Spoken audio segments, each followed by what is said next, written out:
আসসালামু আলাইকুম রহমতুল্লাহি ওয়া বারাকাতুহু। ইন্নাল হামদালিল্লাহ নাহমাদুহু ওয়া নাস্তাঈনুহু ওয়া নাস্তাগফিরুহু ওয়া নু'মিনু বিহি ওয়া নাতাওয়াক্কালু আলাইহি ওয়া নাউযু বিল্লাহি মিন শুরুরি আনফুসিনা ওয়া মিন সাইয়্যাতি আ'মালিনা। من يهده الله فلا مضل له ومن يضلله فلا هادي له واشهد ان لا اله الا الله وحده لا شريك له واشهد ان محمدا عبده ورسوله. أما بعد فقد قال الله تعالى في كلامه المجيد وفرقانه الحميد: أعوذ بالله من الشيطان الرجيم. بسم الله الرحمن الرحيم. يا أيها الذين آمنوا إذا نودي للصلاة من يوم الجمعة فاسعوا إلى ذكر الله وذروا البيع ذلكم خير لكم إن كنتم تعلمون. صدق الله العظيم. إن الله وملائكته يصلون على النبي يا أيها الذين آمنوا صلوا عليه وسلموا تسليما. اللهم صل على سيدنا مولانا محمد وعلى آل سيدنا مولانا محمد. اللهم صل على سيدنا مولانا محمد وعلى آل سيدنا مولانا محمد. الحمد لله. সমস্ত প্রশংসা নিবেদন করছি সেই মহান আল্লাহ রাব্বুল ইজ্জতুল জালালের, যে মহান আল্লাহ রাব্বুল ইজ্জতুল জালাল আমাদেরকে তার বিধান পবিত্র জুমার সালাত আদায় করার জন্য মসজিদে যথা সময়ে এসে উপস্থিত হওয়ার তৌফিক দান করেছেন। সেজন্য আমরা খুশি হয়ে কালেমাতুশ শুকুর আদায় করি, দিল থেকে বলি আলহামদুলিল্লাহ। সালাত ও সালাম পেশ করছি আখিরি নবী রাহমাতুল লিল আলামিন সাইয়্যিদুল মুরসালিন শফিউল মুযনিবিন নবিয়ুনা সৈয়দুনা মুহাম্মদ মুস্তাফা সাল্লাল্লাহু আলাইহি ওয়াসাল্লামের প্রতি। আমরা human rights according to the Quran and সুন্নাহ এই বিষয়ে আলোচনা করছিলাম।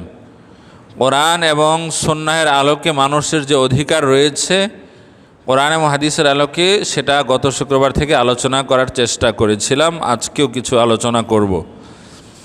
মানুষের এক নম্বর যে অধিকার, সেটা হচ্ছে জীবনের নিরাপত্তা তথা বেঁচে থাকার অধিকার। দুই নম্বর হচ্ছে সম্পদ হেফাজত করার অধিকার। তিন নম্বর হচ্ছে ইজ্জত সম্মানের অধিকার। চার নম্বর হচ্ছে শিক্ষা বাসস্থানের অধিকার।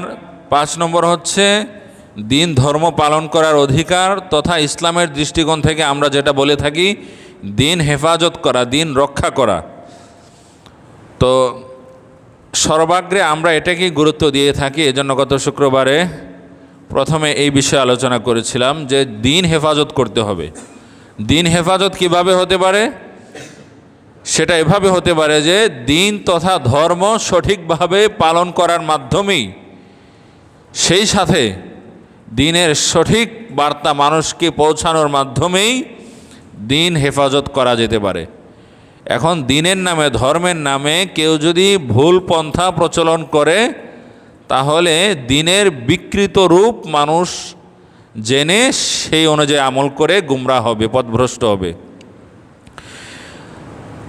ইসলামে দিনের গুরুত্ব এত বেশি যে স্বয়ং রাসূলুল্লাহ সাল্লাল্লাহু আলাইহি ওয়াসাল্লাম ইরশাদ করেছেন, মান বাদ্দালা দীনাহু ফাকতুলু, যে তার দিনকে বদল করলো, গুমরাহ হলো, ফাকতুলু, তার বিধান হচ্ছে তাকে কতল করে ফেলো। এবং সর্বাগ্রে কোন জ্ঞান অর্জন করতে হবে সেই বিষয়ে আল্লাহ পাক রব্বুল আলামিন সূরা মুহাম্মদের মধ্যে বলেছেন, ফাআলাম আন্নাহু লা ইলাহা ইল্লাল্লাহ, ফাআলাম, তুমি জানো, তুমি জ্ঞান অর্জন করো, আন্নাহু লা ইলাহা ইল্লাল্লাহ, ওই জ্ঞান যেই জ্ঞান অর্জন করলে তুমি বুঝতে পারবে আল্লাহ ছাড়া অন্য কোনো ইলাহ নেই, তিনি আমাদের রব। এই জ্ঞানটা আগে অর্জন করতে হবে। জ্ঞান, দিনের জ্ঞান অর্জন করার এত গুরুত্ব যে ইমাম বুখারী রহমতুল্লাহ আলাইহি বুখারী শরীফের একটি অধ্যায়ের শিরোনাম করেছেন বাবুল ইলম কাবলাল আমল। বাবুল ইলম মানে হচ্ছে জ্ঞানের অধ্যায়, আর কাবলাল ইলম মানে হচ্ছে আমল, মানে হচ্ছে আমল করার পূর্বে ওই আমল সম্পর্কিত জ্ঞান অর্জন করার অধ্যায়। আল্লাহ পাক রব্বুল আলামিন সূরা রহমানের মধ্যে বলেছেন, আর রহমান, দয়াময় রহমান, আল্লামাল কোরআন, দয়াময় রহমান কোরআন শিক্ষা দিয়েছেন, খলাকাল ইনসান, মানুষকে তিনি সৃষ্টি করেছেন। তা আমি বলেছিলাম, আমরা তো জানি পৃথিবীতে আগে মানুষ আসে, এরপরে মানুষ কোরআন শিক্ষা অর্জন করে, কিন্তু আল্লাহ পাক রব্বুল আলামিন বলেছেন দয়াময় রহমান, তিনি মানুষকে কোরআন শিক্ষা দিয়েছেন, তিনি মানুষকে সৃষ্টি করেছেন। মানুষের সৃষ্টির কথা পরে আছে, আগে কোরআন শিক্ষা করার কথা বলা আছে। এটার ব্যাখ্যা মুফাসসিরিন কেরাম দিয়েছেন এভাবে যে একজন মানুষ ততক্ষণ পর্যন্ত মানুষ হতে পারবে না, আশরাফুল মাখলুকাত হিসেবে গণ্য হবে না, যতক্ষণ না সে কোরআন শিক্ষা অর্জন করবে, দ্বীনের জ্ঞান শিক্ষা অর্জন করবে। এজন্য যতটুকু জ্ঞান অর্জন করলে পরে দ্বীনের মৌলিক বিষয় সুন্দরভাবে পালন করা যায়, ততটুকু জ্ঞান সবার উপর অর্জন করা আবশ্যক। এজন্য হাদিসের মধ্যে আছে, তলাবুল ইলমি ফারিযাতুন আলা কুল্লি মুসলিম, প্রত্যেক মুসলিমের উপর ইলমে দ্বীন অর্জন করা হচ্ছে ফরজ। ফরজ মানে কি? আবশ্যক, সেটা করতেই হবে। 2 নম্বরে হচ্ছে জীবনের নিরাপত্তা, হিফজুন নফস, তথা বেঁচে থাকার অধিকার। মানুষ পৃথিবীতে স্বল্প একটা হায়াত নিয়ে আসে, কিয়ামতের আগ পর্যন্ত মানুষের হায়াত হয় না, স্বল্প সময় নিয়ে পৃথিবীতে মানুষ আসে। এই সময়টা মানুষ সুখে স্বাচ্ছন্দ্যে আল্লাহর ইবাদত করে কাটাতে চায়। এই জীবনটা যদি কেউ নিয়ে যায়, কাউকে যদি হত্যা করা হয়, এটা জঘন্য অপরাধ। আল্লাহ পাক রব্বুল আলামিন এটাকে এত জঘন্য অপরাধ হিসেবে চিত্রায়িত করেছেন যে আল্লাহ তাআলা বলছেন, মান কাতালা নাফসাম বিগাইরি নাফস আও ফাসাদিন ফিল আরদি ফাকান্নামা কাতালান নাস জামিআ, যে ব্যক্তি একজন মানুষকে হত্যা করলো সে যেন গোটা পৃথিবীর সমস্ত মানুষকে হত্যা করলো। ওমান আহইয়া ফাকান্নামা আহইয়ান নাস জামিআ, অন্যদিকে যে ব্যক্তি একজন মানুষের জীবন বাঁচালো সে যেন গোটা পৃথিবীর মানুষের জীবন বাঁচালো। এত গুরুত্বপূর্ণ এই বিষয়টা। এজন্য কোরআনের বিধান হচ্ছে, আল্লাহ তাআলা বলছেন, ইন্নান নাফসা বিন নাফস, নাফসের বিনিময়ে নাফস, অর্থাৎ হত্যার বিনিময়ে হত্যা কার্যকর হবে। অপরাধ করলে শাস্তি পেতে হবে। কিন্তু আমাদের বাংলাদেশে অনেক মানুষ অপরাধ করে আইনের ফাঁক ফুকরে বের হয়ে আসে, এটা খুবই দুঃখজনক। গত কয়েক মাস আগে মাগুরার একটি ছোট মেয়ে, আসিয়া তার নাম, তাকে তার কিছু আত্মীয় ধর্ষণ করে, মাত্র 8 বছরের মেয়ে, এই 8 বছরের মেয়েকে ধর্ষণ করে নির্মমভাবে হত্যা করে। সারা বাংলাদেশের মানুষ ফুটে ওঠে, বিক্ষোভে ফেটে পড়ে সারা বাংলাদেশের মানুষ। অতঃপর আসামিদেরকে গ্রেফতার করা হলেও বলা হয়েছে অতি দ্রুত আইন কার্যকর হবে, বিচার মানুষ দেখতে পাবে। কিন্তু এখন পর্যন্ত বিচারের কোনো অগ্রগতি নাই। অনেক জঘন্য অপরাধীরা দীর্ঘদিন জেল খেটে অথবা স্বল্প সময় জেল খেটে তারা বের হয়ে আসে, তাদের যে পাওনা যথাযথ শাস্তি সেটা কার্যকর হয় না। এই জন্য মানুষের মধ্যে একটা মেসেজ চলে গিয়েছে যে অপরাধ করে আমি পার পেতে পারি। এই জন্য অপরাধ কিন্তু কমছে না, দিনে দিনে চুরি, ডাকাতি, ছিনতাই, রাহাজানি, ধর্ষণ এগুলো বেড়েই চলছে। প্রিয় হাজিরিন,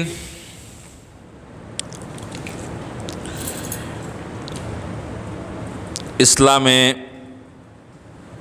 মানুষকে হত্যা করা যেরকম অপরাধ, কোনো মানুষকে শেষ করে দেওয়া যেরকম অপরাধ, এমনিভাবে কোনো মানুষ নিজেকে শেষ করে দিবে, আত্মহত্যা করবে, সেটাও কিন্তু অপরাধ।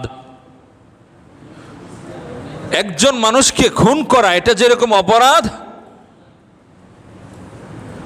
ব্যক্তি নিজেকে শেষ করে দিবে, আত্মহত্যা করবে, সেটাও কিন্তু অপরাধ। অনেক মানুষ বিষণ্ণতায় ভোগে, শেষ পর্যন্ত আত্মহত্যা করে ফেলে। আরও বিভিন্ন কারণে অনেক মানুষ আত্মহত্যা করে।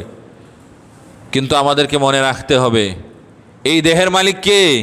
আল্লাহ। অতএব নিজের মন গড়া কোনো সিদ্ধান্ত নেওয়ার কোনো ক্ষমতা আল্লাহ তাআলা দেন নাই। আল্লাহ পাক রব্বুল আলামিন পবিত্র কোরআনের মধ্যে বলেছেন, ওয়ালা তাকতুলু আনফুসাকুম, আর তোমরা নিজেদেরকে শেষ করে দিও না, আত্মহত্যা করো না। ইন্নাল্লাহা কানা বিকুম রাহিমা, নিশ্চয় আল্লাহ পাক রব্বুল আলামিন অতীব দয়াশীল। তোমরা বিপদ আপদ বলে আল্লাহর কাছে চাও, ডিপ্রেশনের মধ্যে ভুগে থাকলে আল্লাহর কাছে ডিপ্রেশন থেকে মুক্তি চাও, কিন্তু আত্মহত্যা করার মতো জঘন্য সিদ্ধান্ত নিও না।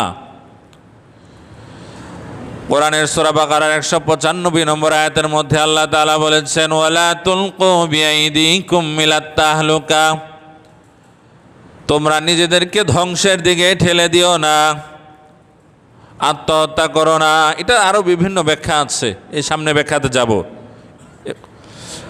হাদিস শরীফের মধ্যে এসেছে, আল্লাহর হাবিব সাল্লাল্লাহু আলাইহি ওয়াসাল্লাম ইরশাদ করেছেন, আল্লাযী ইয়াখলুকু নাফসাহু ইয়াখলুকুহা ফিন্নার, যে ব্যক্তি ফাঁস লাগিয়ে আত্মহত্যা করবে। অনেক মানুষ আছে না, ফাঁস লাগিয়ে আত্মহত্যা করে, তাদের কি শাস্তি হবে শুনুন, হাদিসে কি আছে? আল্লাযী ইয়াখলুকু নাফসাহু ইয়াখলুকুহা ফিন্নার, যে ব্যক্তি ফাঁস লাগিয়ে আত্মহত্যা করবে পরকালে জাহান্নামে তার শাস্তি অনুরূপ হতে থাকবে। সে অনবরত ফাঁস লাগাবে, মরবে, আবার তাকে জীবন দেওয়া হবে, আবার ফাঁস লাগাবে, এটাই হচ্ছে তার শাস্তি। ওয়াল্লাযী ইয়াতউনুহা ফিন্নার, আর যে ব্যক্তি বর্ষার আঘাতে আত্মহত্যা করবে সে জাহান্নামে অনুরূপ বর্ষাবিদ্ধ হতে থাকবে। বুখারী শরীফ 1365 নম্বর হাদিস। অতএব খুন খারাপে যেরকম অপরাধ, অনুরূপ অপরাধ নিজেকে নিজে শেষ করে দেওয়া। কেউ যেন এটা মনে না করে যে আমি আমাকে শেষ করব না কি করব, সেটা তো আমার বিষয়, আমার দেহ, আমার সিদ্ধান্ত। কেবল একজন বেদিন নাস্তিকই বলতে পারে আমার দেহ আমার সিদ্ধান্ত, আমি যা ইচ্ছা তা করব। না, যা ইচ্ছা তা করার অধিকার আল্লাহ এবং তার রাসূল পৃথিবীর কোনো মানুষকে দেন নাই। এই বডি আল্লাহ পাক রব্বুল আলামিন দিয়েছেন, এই জীবন আল্লাহ তাআলা দিয়েছেন। আমাদেরকে আল্লাহ তাআলা আশরাফুল মাখলুকাত তথা সৃষ্টির সেরা জীব হিসেবে পৃথিবীতে পাঠিয়েছেন। আল্লাহ তাআলা চাইলে আমাদেরকে গরু, ছাগল, হাঁস, মুরগি করেও পাঠাতে পারতেন কি না? তো আল্লাহ তাআলা আমাদেরকে তো গরু, ছাগল, হাঁস, মুরগি করে পাঠান নাই, মানুষ হিসেবে পাঠিয়েছেন। অতএব এটার কৃতজ্ঞতা আদায় করতে হবে। কৃতজ্ঞতা আদায় হতে পারে আল্লাহর ইবাদত যথাযথভাবে পালন করে।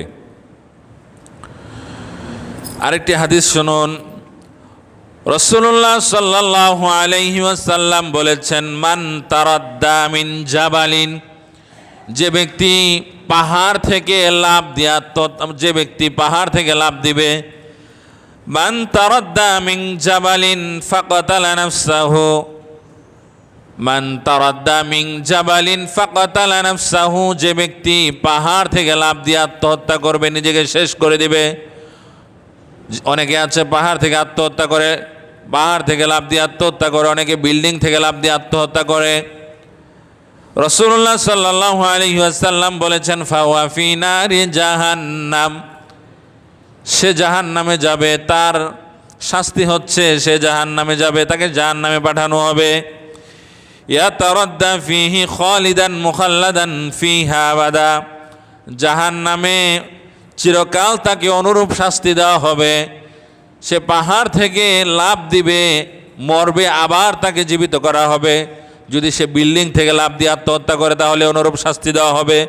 মোট কথা হচ্ছে, ব্যক্তি যেভাবে নিজেকে শেষ করবে ওই শাস্তি তাকে দেওয়া হবে।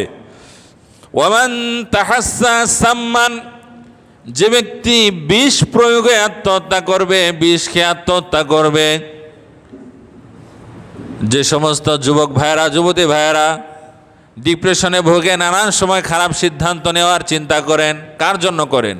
কার প্রতি এত অভিমান? যার প্রতি অভিমানে আপনি নিজেকে শেষ করে দেওয়ার চেষ্টা করছেন, শেষ করে দেওয়ার পরে তো সে ঠিকই সুখে শান্তিতে আপনাকে ভুলেই সে জীবন কাটাতে পারবে, কিন্তু আপনি তো জাহান্নামী হয়ে যাবেন। খবরদার, এই ধরনের কোনো ঘৃণ্য সিদ্ধান্ত যেন কোনো মানুষ না নেয়। ওয়ামান তাহাসসা সাম্মান, যে ব্যক্তি বিষ খেয়ে বিষ প্রয়োগ আত্মহত্যা করবে, ফাকাতালা নাফসাহু, বিষ প্রয়োগ করে আত্মহত্যা করবে। ফাসুম্মু ফি ইয়াদিহি, বিষ তার হাতের মধ্যে থাকবে। ইয়াতাহাসসাহু ফি নারি জাহান্নামা খালিদান মুখাল্লাদান ফিহা, জাহান্নামে সে তা অনবরত পান করতে থাকবে, মরবে, আবার বাঁচানো হবে, আবার শাস্তি দেওয়া হবে। আল্লাহ তাআলা বলবেন, তোমাকে জীবন দিয়েছিলাম, তুমি কেন নিজেকে শেষ করে দিলে? এই প্রশ্নের উত্তর দেওয়া সম্ভব হবে না। ওয়ামান কাতালা বিহাদিদাতিন, যে ব্যক্তি লোহার মাধ্যমে, অস্ত্রের মাধ্যমে নিজেকে শেষ করে দিবে। ফাহাদিদাতু ফি নারি ফি ইয়াদিহি, ওই অস্ত্র তার, ওই লোহা তার হাতে থাকবে। গত কয়েক মাস আগে একজন র্যাবের কর্মকর্তা, ভালো দায়িত্বেই তিনি ছিলেন, হিন্দু ধর্মাবলম্বী, বাবার না, মা এবং স্ত্রীর মানসিক নির্যাতনে নিজেকে শেষ করে দিয়েছেন। পারিবারিক ডিপ্রেশন, পারিবারিক চাপ অনেক মানুষ সহ্য করতে পারে না। মায়ের মন রক্ষা করলে স্ত্রীর মন রক্ষা হয় না, স্ত্রীর মন রক্ষা করলে মায়ের মন রক্ষা হয় না।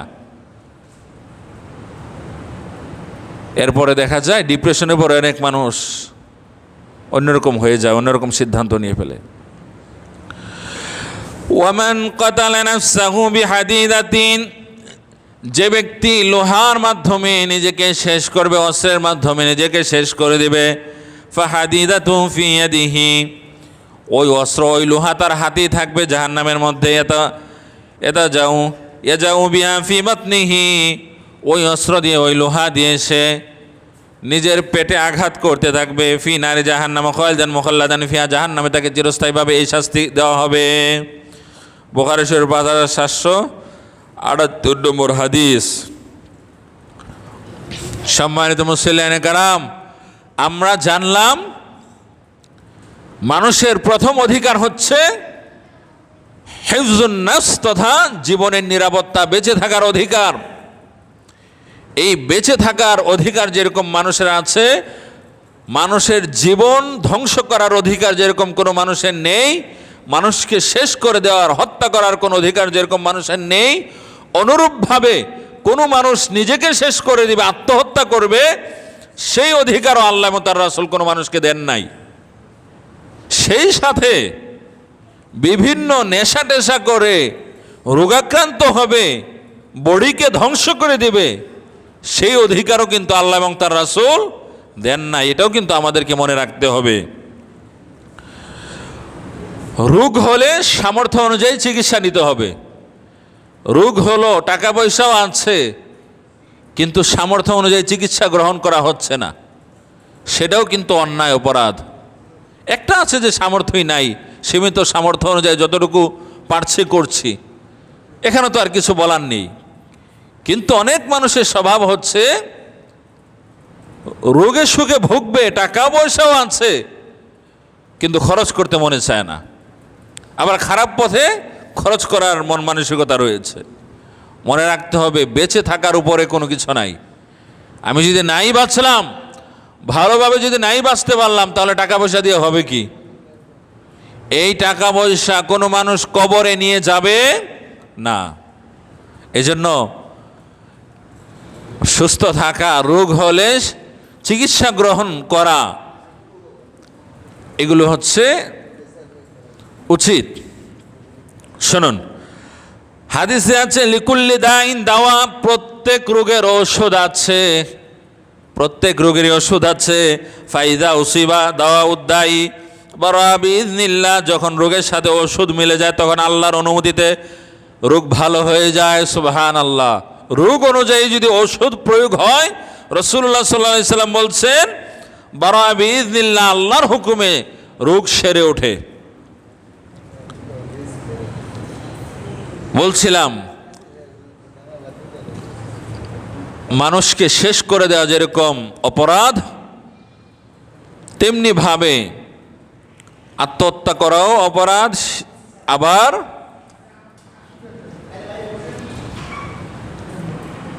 নেশাপানি করে নিজেকে শেষ করে দেওয়া অপরাধ। শুনুন, মানবদেহের জন্য ক্ষতিকর সব কিছু হারাম করা হয়েছে, এ মর্মে কোরআনে বলা আছে ওয়ালা তুলকু বিআইদিকুম ইলা তাহলুকা, তোমরা নিজেদেরকে শেষ করে দিও না। যেই জিনিস প্রয়োগ করলে, যা পান করলে, যা নেশা করলে নিজেকে শেষ করে দেওয়া হয়, নিজের বডি ধ্বংস হয়, শরীর ধ্বংস হয়, নিজে ক্ষতিগ্রস্ত হয়, এরকম কাজ করতে আল্লাহ তাআলা নিষেধ করেছেন। আরেক জায়গা বলা আছে ওয়ালা তুলকু আনফুসাকুম, তোমরা নিজেদেরকে শেষ করে দিও না। নিজেদেরকে শেষ করে দিও না আছে কোরআনে। এমনিভাবে কোরআনের আরেক জায়গায় আছে আল্লাহ তাআলা বলছেন ওয়া ইউহিল্লু লাহুমুত তাইয়্যিবাত, আল্লাহ পাক রব্বুল আলামিন রাসূলুল্লাহ সাল্লাল্লাহু আলাইহি ওয়াসাল্লামকে দায়িত্ব দিয়েছেন ওয়া ইউহিল্লু লাহুমুত তাইয়্যিবাত, রাসূলুল্লাহ সাল্লাল্লাহু আলাইহি সাল্লাম যেন যেই জিনিসগুলো পবিত্র, বৈধ, ভালো, সেগুলো যেন মানুষকে জানিয়ে দেন।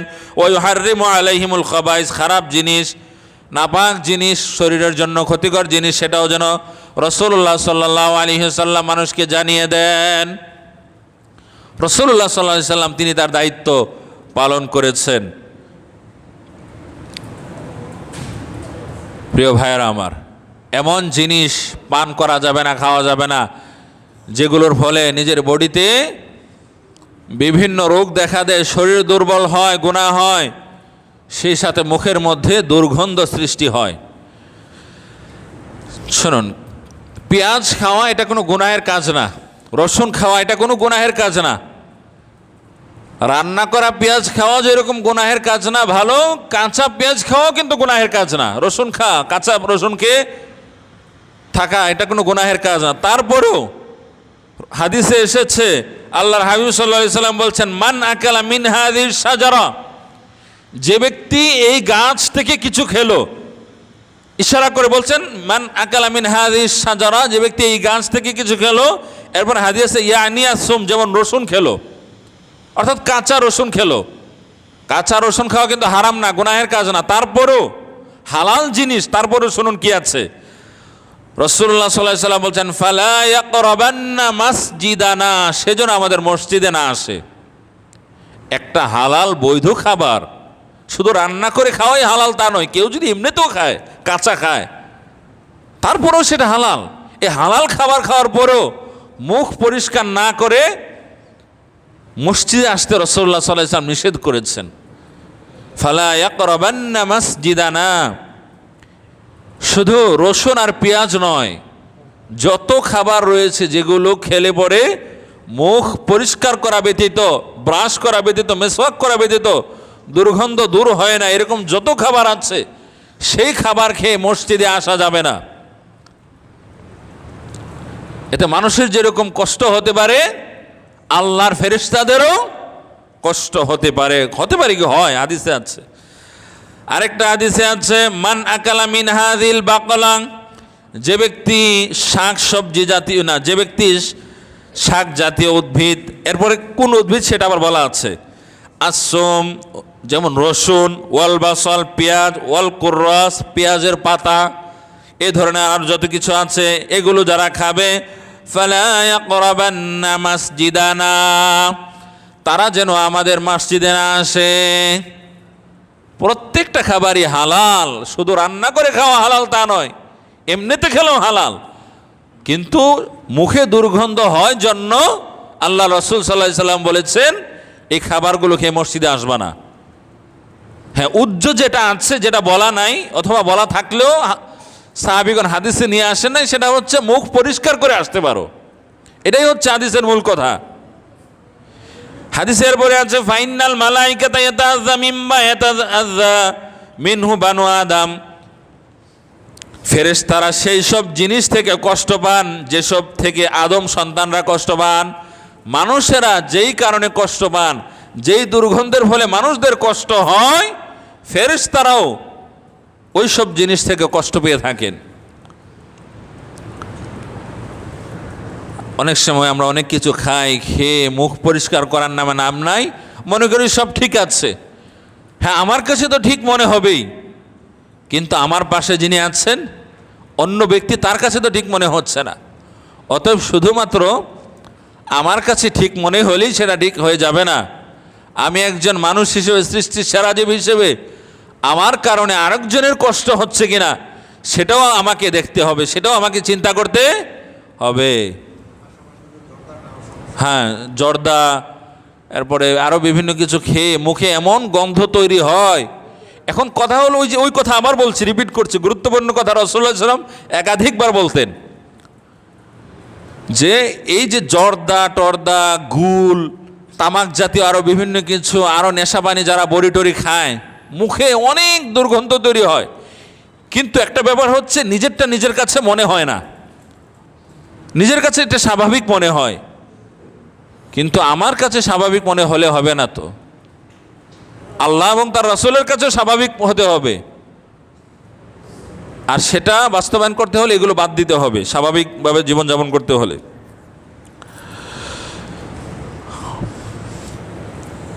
তো হাদিসে এসেছে কি, যে ব্যক্তি নেশাপানি করবে, মানে পেঁয়াজ খাবে, কাঁচা পেঁয়াজ, রসুন, পেঁয়াজ জাতীয় পাতা আর তামাক টামাক যা খাবে, এগুলো খেয়ে মসজিদে আসলে ফেরেশতারা কষ্ট পান।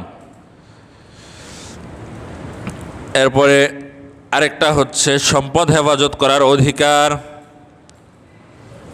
সম্পদ হেফাজত করার অধিকার ইসলামে দেওয়া হয়েছে। আমাদের রাষ্ট্রীয় আইনও আছে, সেকুলার আইনও আছে। কোনো মানুষ কোনো মানুষের সম্পদ আত্মসাৎ করতে পারবে না।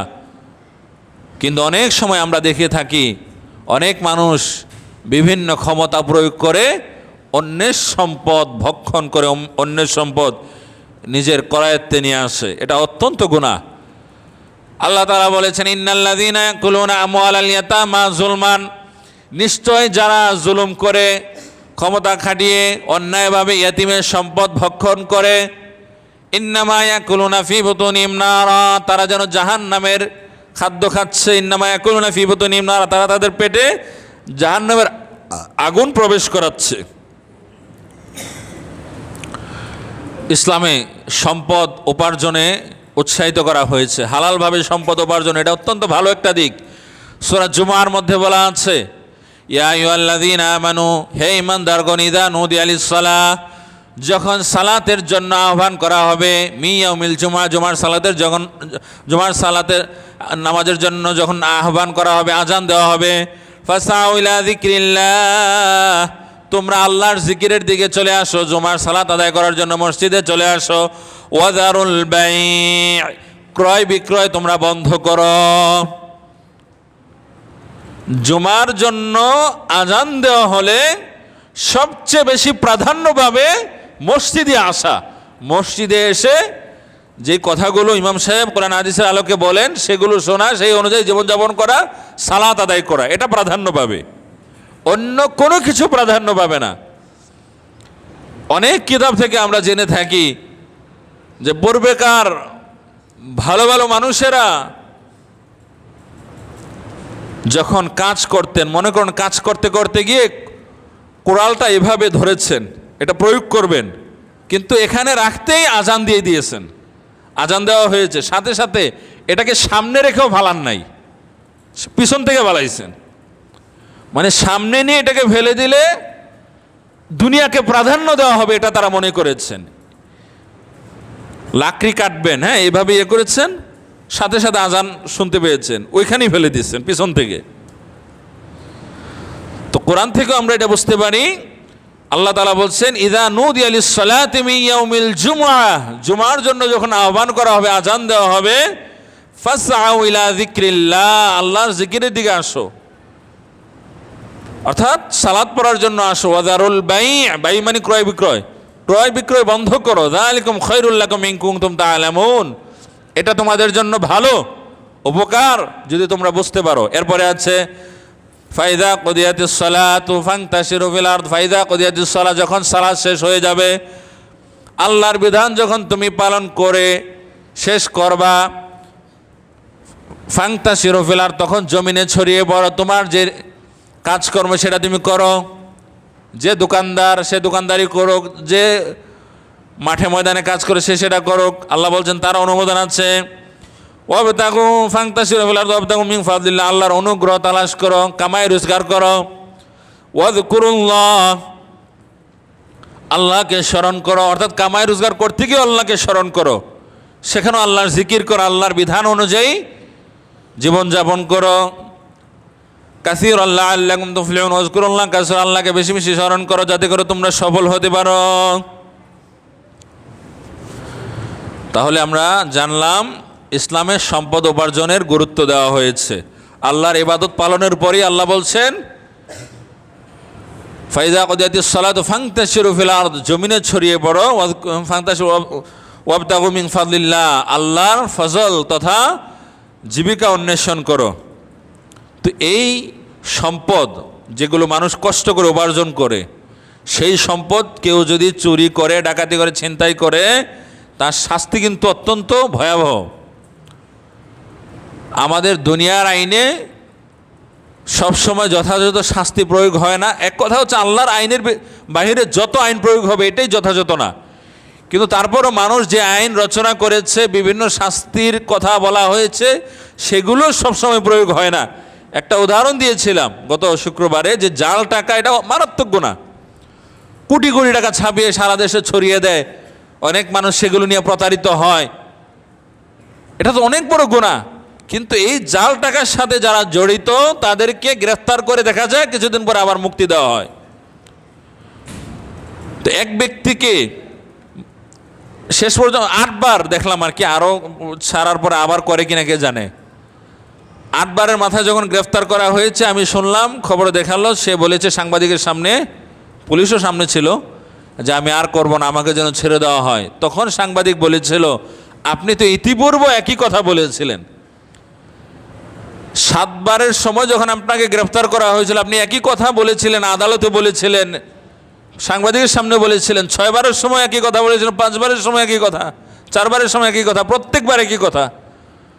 তো আপনাকে আবার মুক্তি দেওয়া হলে কিছুদিন পরে আপনি যে একই কাজ আবার করবেন না, আমরা কিভাবে বুঝবো? বলছে যে না, এবারের মতো ক্ষমা করে দেওয়া, এবার আর হবে না। তো একই কথা তো আগেও বলেছিলেন। তো এই যে বিভিন্ন অপরাধ করে মানুষ শাস্তি কার্যকর পূর্বেই মুক্তি পেয়ে যায়, এ কারণে মানুষ উৎসাহিত হয়ে এই অপরাধগুলো করে। না হলে একজন মানুষের প্রতি যতই রাগ থাকুক, মানুষ যখন বুঝতে পারে যে তার প্রতি আমার এত রাগ, কিন্তু আমি যদি এখন হত্যার ব্যাপারটা বলছি, তাকে যদি আমি শেষ করে দিই, তাহলে আমার সন্তান আছে, স্ত্রী আছে, মা বাবা আছে, আত্মীয় স্বজন আছে, আমারকে তো শেষ করে দেওয়া হবে, আমার কারণে তারা ক্ষতি হবে, আমি নিজেও ক্ষতির সম্মুখীন হব।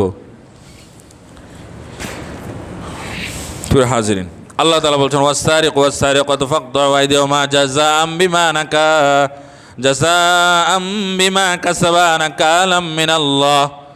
চোর সে নারী হোক বা পুরুষ হোক, যদি চুরি করে তার শাস্তি হচ্ছে আইদিয়াহুমা, তার হাত কেটে দেওয়া হবে। হ্যাঁ, চুরির পরিমাণ যদি কম থাকে তাহলে সেটা কার্যকর হবে না, এবং কতটুকু কম থাকলে কার্যকর হবে না সেটা নিয়ে বড় বড় ইমামদের মধ্যে মতভেদ আছে। এবং কোনো কোনো খলিফার সময়ে চুরির ঘটনা যখন ঘটত, তদন্ত করা হতো যে সে যে চুরি করেছে এটা কেন করা হয়েছে, কেন সে চুরি করেছে। যদি দেখা হতো যে অভাবে করেছে, ঘরে খাবার নাই, সন্তান আছে, স্ত্রী আছে, একদম নিরুপায় হয়ে চুরি করেছে, তখন তার শাস্তি কার্যকর হতো না। কেননা ইসলামে এই বিধান দেওয়া এই জন্য হয় নাই যে শুধু শাস্তি প্রয়োগ করে মানুষকে দেখানো, এটা শাস্তি প্রয়োগের জন্য আসে নাই, এটা এসেছে সমাধান করার জন্য। সমাধান দেওয়ার পরেও সরকার মানুষের খাবারের বাসস্থানের ব্যবস্থা করার পরেও স্বভাবগতভাবে কেউ যদি চুরি করে তখনই এই শাস্তি কার্যকর হবে।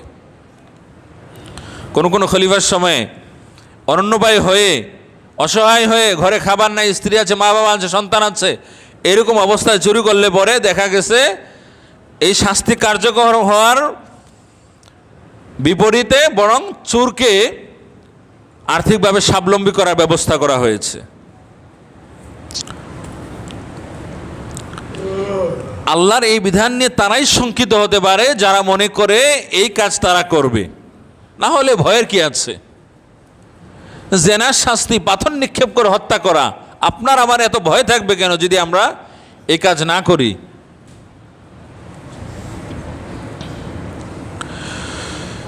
শুনুন একটা ঘটনা। মক্কা বিজয়ের 3 দিন পরে ফাতেমা নামক এক মহিলা, সম্ভ্রান্ত বংশের এক মহিলা চুরি করে বসলো।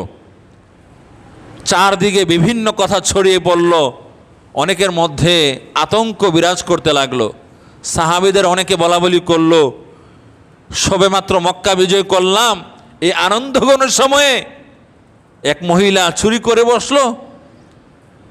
এখন তার শাস্তি যদি কার্যকর হয়, একে তো সম্ভ্রান্ত বংশের মহিলা, তার উপর আবার নাম ফাতেমা, গুজব ছড়িয়ে পড়তে পারে। এখন যেরকম গুজব ছড়িয়ে পড়ে না, একটা গুজব ছড়িয়ে পড়তে পারে, দূরবর্তী মানুষেরা মনে করতে পারে এই সুসময়ে রসুলের মেয়ে ফাতেমা চুরি করেছে।